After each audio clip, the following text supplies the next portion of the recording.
কেমন যেন মেঘলা সময়গুলো, আলোর দীপ্ততা নেই, রাত্রিও অনেক অন্ধকার।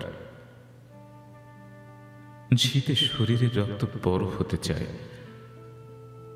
তোমার তক্তায় তোলা নকশি কাঁথা আমার খুব প্রয়োজন। আর পারছি না। একদিকে রক্ত বরফ হয়ে যাচ্ছে, আর একদিকে অন্তরে অবিন্যস্ত হাহাকার।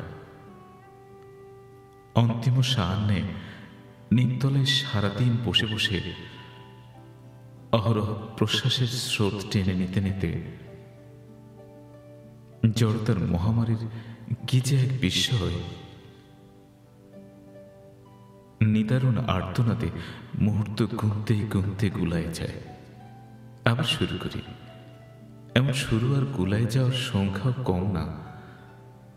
সাধনার শেষটাও শেষ হয় না, অন্তিম শিয়রে জীবনের শুরুটাও শুরু হয় না। মেঘ সরেও সূর্যের মুখ দেখা যায় না। আদিম বাঁশিটাকে দেখি আর রাখি, তার সুরে দীর্ঘ দিগন্ত ছাড়িয়ে মরণ ডাক দেবার কি সময় এসেছে। চকচকে রোদের তীক্ষ্ণ উত্তাপে আশ্বিনের শিউলি কুড়াতে ডাক দিব নাকি বুকের তল উত্তাল করে। গতর পোষা সুখে যদি কচি পাতা নিরন্তর প্রাণ পাবে, তবে নিশ্চিত সারথীর চোখে রঙিন তারা জ্বলবে। এই শূন্য হাতে যাহা কিছু ধরিন আশ্বাসে গড়িয়া পড়ে হয় নিঃশ্বাসে নিঃশ্বাসে।